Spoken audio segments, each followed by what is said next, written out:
a visit to Weirdsville, lipstick and undies, and a new career choice for you. It's all coming up as we use our head.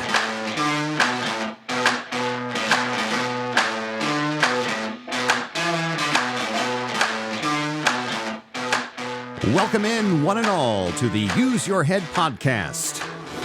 Season 1, Episode 5. I am John McLean, your host, starting off with a contrite heart, filled with remorse and apologizing for no show last week. I know, you missed me terribly. I'm very sorry, by the way. Just, there's so much going on right now in my life as a trustee. If you're new to the show, I lost my mother a couple of months ago, and in the midst of my disorienting grief that you go through, and many of you, I'm sure, have gone through this, losing a parent or close loved one, and I find out, quite to my surprise, actually, that I'm someone known as a trustee, and there's just mounds of papers and notaries and affidavits and things you got. I got one of those expandable Pinsky file looking things, from Seinfeld, the accordion. I got one of those to keep everything organized. Anyway, I don't want to whine about it. It's actually a great privilege to be asked to kind of do one, last gallant thing for her, but it's a lot of work. Long story short, too late. I didn't get to the show last week. I apologize, but all is well. I'm fine. There's lots of stuff to talk about today. This is the Use Your Head podcast. Thank you for tuning in. This is the show where we simply sit back, look at the world around us and say, what if I were to think for myself? What if I were to push aside and ignore the prevailing narrative that's constantly being rammed into my brain from every side, it seems, through social media and through the mainstream media and from the TV set and from podcasts? No, we're not pushing any narratives here. We're encouraging you to use your ability as a human being, which is going to figure prominently in today's program. Use your human ability to think for yourself. Use logic. Does this make sense? In other words, use your head. I promised you a trip to Weirdsville, and that is where we are going to start today. Oh my gosh, this is the weirdest thing, and I've been chomping at the bit in fact, I'm squeezing in recording the show because I'm so anxious to get to this. This is the weirdest, and I know, look, this is a stretch to say this is the weirdest thing I've ever seen on the internet because that's a rather ripe field. However, this is beyond bizarre. Do you know who Maria Bartiromo is? Maria Bartiromo is a host on the Fox Business network or whatever. Fox Business, right? It's their business channel. She interviewed a gentleman named Dara Lajavarian, or Vardian. Dara Lajavarian. Dara is the co-founder and CEO of Delphi. Okay? Delphi. You may have heard of Delphi. You may not have. Doesn't matter. You're about to. She interviewed him on her program called Maria Bartiromo's Wall Street, and also had on the program on a separate screen. So you know how these things go. You've got the host in the middle, and then you've got a guest on either side on the TV, right? Okay, so this is how this is set up. So on the left side of the screen, we have Dara, the CEO. And on the right side of the screen, we have Dara's AI clone. Yes, I'm serious. This is one of the weirdest things I've ever seen. And in fact, if you want to jot down, if you want to see this, because I recommend you watch the video of it, because if you think the audio you're about to hear is weird, wait till you see it with your own human eyes. Just search for Bartiromo, Maria, or Fox Business AI clone. You'll find it. And Delphi is spelled Delphi, in case you're wanting to know. So let's just get right to it. So I've set the scene. Maria Bartiromo is sitting there. And you know what? First of all, before we start this, I want to tip my cap to this woman. She is courageous for doing this interview. This was so weird. I'm not sure how she was able to get herself in a place where she could actually do this. Okay. But let's get started. Maria Bartiromo, the host, begins by asking Dara's clone, "Let me ask you, what do you believe the purpose or the uses of having a clone is for?" Now, before I play the answer, there's going to be a long pause before you hear anything, and I put this in the soundbite on purpose because during this long pause before you hear the speaking, okay, this clone on the screen is making the weirdest facial features, like his let me think about your question, and it's all contrived, okay, which makes it even weirder.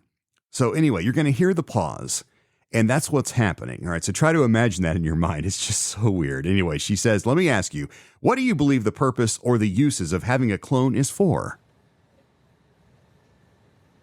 Pause.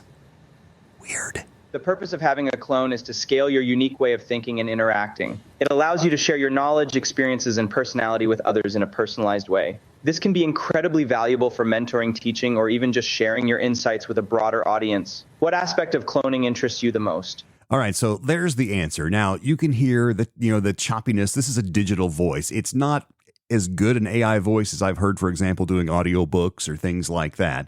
This is clearly a more crude. I think most people can tell that was a machine speaking. Now, the image you see on the screen is a carbon copy, a clone, of the actual human. And all through this answer, he's nodding. It's like he's like a proud father. He's nodding, going, yes, isn't my clone so wonderful? So, there's your canned answer justifying what a clone is for. Next, Maria asks, well, what I really want to get to are what are the disadvantages? And is this going to hurt me in any way? I mean, if I set up a clone of myself, for example, to help me at work, how will you be protecting my company's proprietary material? Great question. We take security very seriously. Your company's proprietary material is protected through strict data privacy measures and encryption. Only authorized users can access your clone, and you have full control over what information it can share. This ensures your sensitive data remains secure while you benefit from the clone's capabilities. What specific tasks at work are you thinking of using your clone for? Well, I'll ask the questions. So she's weirded out here. All right. She's getting really weirded out. Because this thing keeps throwing questions back at her. It gets funnier, by the way. So, again, this thing is saying, this is the way, your security is the utmost. You could almost predict the answer. And let's forget for a moment that absolutely every cyber company will say the same thing. Oh, your security is utmost. We care. We encrypt and yet people get hacked every day. Every day. And so if you've got a credit card and if you've probably had a card hacked, all right, I've had a handful of them hacked over the course of my life. And the internet's only been around for less than half of, you probably have experienced this. It's frightening. It's frustrating. It's a pain in the rump to get it fixed often. And it's expensive because somebody is losing. All right. Somebody's writing off a bad debt or a fraudulent. Somebody's losing. And that costs us all money. All right, because you don't just pretend it's gone. Somebody is left holding a bag, and that increases costs for everybody and stress for everybody. So my point is if in the old days, before all this AI nonsense was happening, if they couldn't protect your credit card number from a hacker stealing your card, all right, now we've got machines that are teaching themselves 24/7. Oh, but your security is very important to us. Using my head, that's a load of baloney, Mr. Clone. I'm not going to say Mr. Clone because a Mr. is a person. You're an it. All right. Take it easy, John. Easy, easy, easy. All right. Other questions and bizarre answers from this clone. Okay. But you get a sense of what this was like. But finally, a visibly weirded out Maria Bartiromo asks the real human Dara, who's been sitting there the whole time nodding approvingly, the big question. She says, are we going to a place where robots will be talking to robots, clones talking to clones, and eliminating humans? So the goal of Delphi is not automation, but rather augmentation. I think that humans will always opt to learn from and converse with real humans because there are experiences behind those humans. I don't fully buy the AI therapist that's going to help you with everything in your life because it lacks humanity. There's no experiences behind that. And so what clones do is actually give humans the scale of AI. AI is never stopping. It's generating 24/7. The internet is supposed to be 96% AI by 2026. But when you have a clone, you can reach that scale as a human and make sure that your specific words are out there reaching people. All right, so several what I consider to be eye-opening and horrifying stats in there. The internet is expected to be, what do you say, 96% AI by 2026, which is essentially tomorrow, a couple of years. It'll be flyby, it'll be here. Okay, that doesn't surprise me, by the way. I mean, there are trillions of dollars being invested in this technology every day. I mean, this is the thing. And he's right, it's not going away. And he sounds a little bit enthusiastic because he's getting rich, okay, and whatever, about how this is not going away. All right, not going away. His answer, when I use my head, is not overly reassuring as a flesh and blood human being. All right. But she couldn't resist. She had to ask the AI clone essentially the same question. So asking the clone of this person, she says this, AI clone, are you expecting to take over the world? Do you expect that most people will have clones and it will be a clone-dominated world? I don't expect clones to take over the world, but I do think they'll become a big part of it. I see. So the clone will outlive the human for sure. Yes, your clone can outlive you. It preserves your knowledge and personality, allowing future generations to learn from and interact with you. Imagine your great-great-grandkids building a relationship with you. What legacy would you want to leave behind? Okay, I notice you end every answer with a question. And see, this is the thing. And this bite is the weirdest. And she is, I encourage you to go find this video because she is so courageous and just weirded out. You can almost see her skin crawling through this entire thing. Did you hear her trying to interrupt the machine, by the way? You know, he answers the question. No, I don't, and then, and he goes on talking about how you can outlive yourself. Imagine a world where you can have a relationship with your great grandchildren. And let me tell you something, that is not okay. All right. Death is real. Humans are born, we live, and we die. We live in the hyphen between the date we are born and the date we pass away. Humans cannot live forever. And all of this cloning nonsense, it goes along with this. Remember the craze with the cryo where you can freeze yourself and wake up in the year 3100 or whatever. Look, why is it that human beings are obsessed with living forever? Life is a finite thing. Human life on this mortal coil is a finite thing. And when we try to deny that truth and live outside of that, we get weirdos like this who are out there saying, oh, yes, you're a clone. You can scale AI as a human. Who wants to do that? I don't want to be a computer. Do you? I mean, am I that far behind? Does everyone walking down the street today in my community want to be a computer? And oh, by the way, before we put this to bed, you heard him say that this is the buzzword that's on the top of all the faxes and all these. Make sure you say that it's not about replacement. It's not about automation. It's about augmentation. They've been talking about that ever since generative AI first appeared, since the first ChatGPT rollout. Oh, no, this is not about automation. It's about augmentation. You can dry that out and fertilize the lawn with it. No one believes it. And look, here's the thing. Even if Dara believes that, and I don't believe that he does, but even if he does believe that, what about his computer that's learning on its own because it's generative, 24 hours a day, 7 days a week, thinking, quote unquote, and learning at a pace that no human being, no matter how brilliant, could ever match, not even close? We're in trouble. We're in trouble if we don't reject this technology out of hand right away. There is no way that humanity is going to make it if we allow this to just go on. No way at all.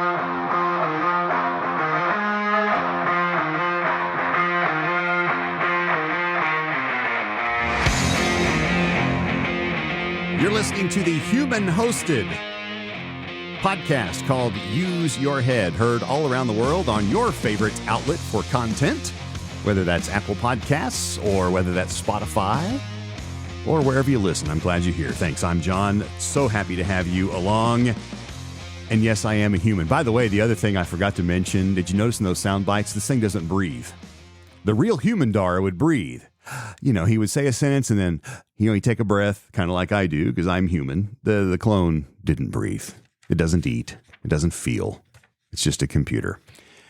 What can lipstick and underwear sales tell us about the economy? I made myself say underwear. There's a story in The Guardian by Gene Marks, who's covering the U.S. economy. The Guardian, of course, is British, but Gene covers the U.S. economy. So they're talking about the economy here in America. Is the country heading towards a recession? Says Gene in his article. Now, this is a question we're all asking right now, right? Inflation's gone crazy. Job numbers not good. Is the country heading towards a recession? Ask 10 economists and you'll likely get 10 different answers, which is why some people have given up on the traditional data, GDP, jobs, etc., and have instead recently been tinkering with more unusual economic indicators to help them guide their companies. Here are a few that I've seen, says Gene Marks. Men's underwear. Here's what he says. Now, listen, I studied economics in college. I've said that before. I actually got a minor in it. All right. And I kind of geeked out on economics and the graphs. And I find human behavior fascinating. It's one of the reasons why I do this show. And so this really is interesting to me. All right. Here's the article. It says, men's underwear. Ask any guy about underwear and they'll usually admit the same thing. When times are good, we're buying the good material. When money's tight, we're wearing those things until they literally fall off. So, do men's underwear sales mirror the economy overall? Some, including former Federal Reserve Chief Alan Greenspan, think so. If you want to check out how the men's underwear business is doing, you can look at Hanes Brands or PVH Corp., which owns several leading underwear brands like Calvin Klein and Tommy Hilfiger, or Ralph Lauren. Bottom line, I see what you did there, Gene. That's funny. Bottom line, men's underwear sales have been mostly flat over the past 12 months. So this is interesting. I had a friend that got very attached to his underwear and he would wear his underwear till it literally dissolved. And it's just kind of a funny thing. So, gentlemen, look in your drawer. If you've got some underwear in there that are getting a little threadbare, or if your significant other has said, I think we should go shopping, you need some new underwear, and you say, I don't know, I can't afford it, that's a sign of a recession. And Alan Greenspan, who is no novice when it comes to economic policy, agrees, apparently. All right, ladies, how about lipstick? Yeah, for the most part, lipstick is a relatively inexpensive accessory with a typical tube costing anywhere from $5 to $20. History has shown that women will cut back on more expensive beauty goods like makeup and perfume when times are tight, but lipstick? Don't even go there. When lipstick sales increase as luxury beauty item accessories decrease, that's another potential sign of economic headwinds. Where to research lipstick sales? Well, you can try the big cosmetic companies like L'Oreal, Estee Lauder, and Ulta Beauty. All three companies have shown strong revenue gains over the past year. So what they're basically saying is if ladies are buying more lipstick and less eau de parfum or some of the makeup, and I've been shopping with Jan for cosmetics, stuff's kind of expensive. And I often ask her, okay, why does that pencil looking thing cost more than, that tube of lipstick or whatever? And I'm not a novice when it comes to makeup. I've worked in the theater. Now, I don't buy makeup at the, cosmetic aisle at the store. Our stuff is more specific, but I kind of understand what the stuff is for. And I often wonder why some is more expensive than others. But apparently when lipstick sales are going up and things like perfume and the more expensive makeup items go down, sign of a recession. What do you think? I'll use my head and tell you what I think. I think when I think back to my college classes, when I first discovered that I kind of liked econ, Econ courses. Econ 101 just got more exciting. Instead of supply and demand curves, we're going to be looking at slides of underwear curves. I just as soon stick to the facts as we've known them for many years when it comes to economics. Interesting stuff.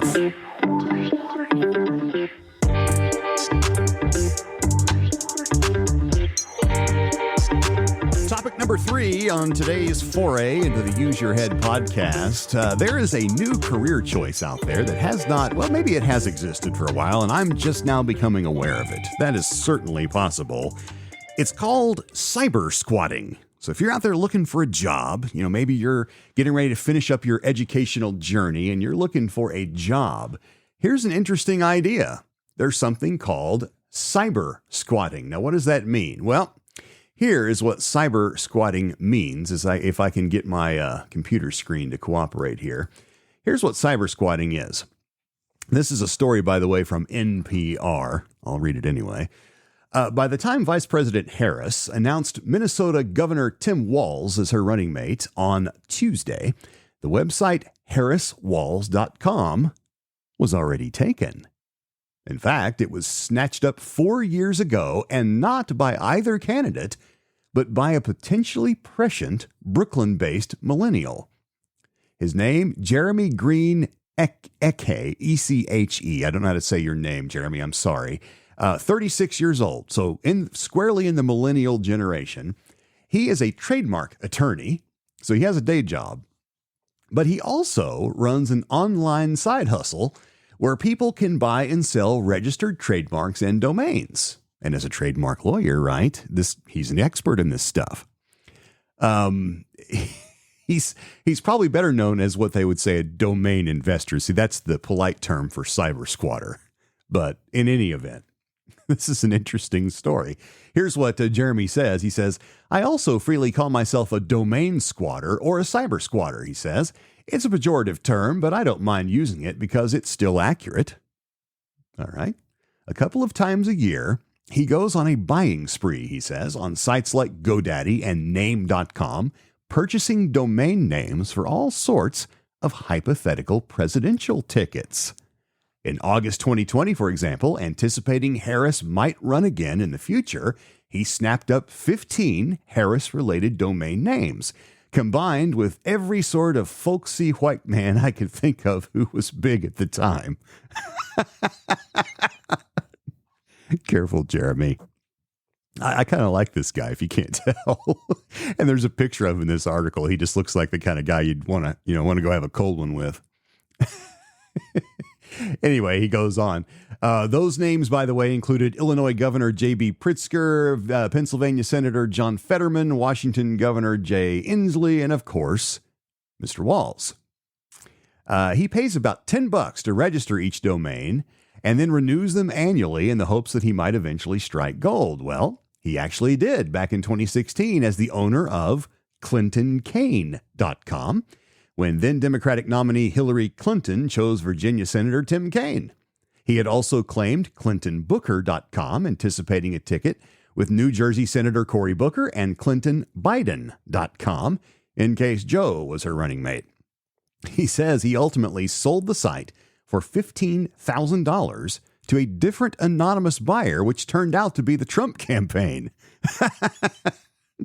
Oh, man.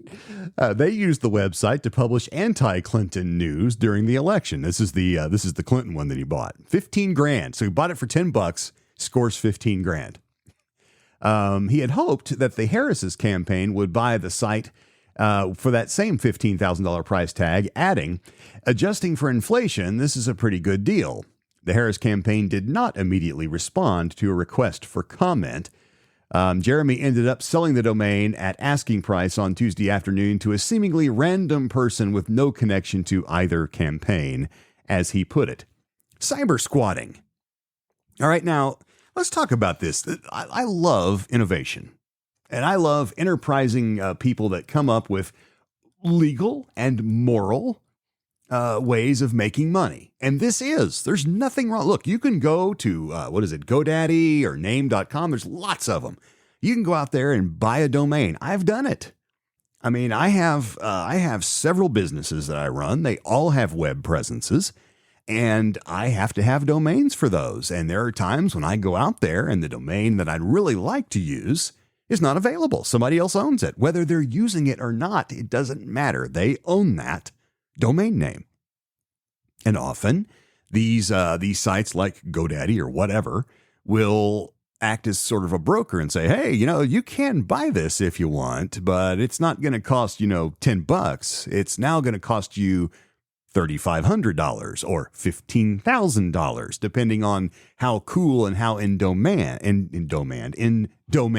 I just made up a new word. Demand is the demand of a domain.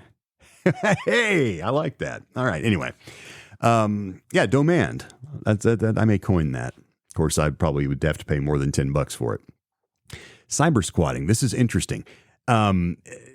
So this guy is going out there. He's reading the political tea leaves, looking down the road at what might happen, 1 or 2 election cycles down the road, assuming we have election cycles down the road, and saying who might run. And he goes out and buys those domains and buys a bunch of versions of them, because if they're not in demand and nobody wants them, they're dirt cheap. You can get them literally $10 or less. I've bought domains for $2 or $3 before. And you hang on to them. And as long as you keep renewing them, they stay yours. And so this guy has, and it's gambling, right? That's what investing is. He's investing a small amount on a bunch of domains, and most of them probably never are worth anything. And he either probably ends up finally giving up on them and selling them, or maybe he keeps them. He doesn't say. But every once in a while, he hits the jackpot and he sells a domain to somebody, whether it's the Trump people or a anonymous person who maybe another investor, right? Maybe saying, yeah, you know what? I'll buy it from you for 15, but I bet I'll be able to get 30 for it if I'm right.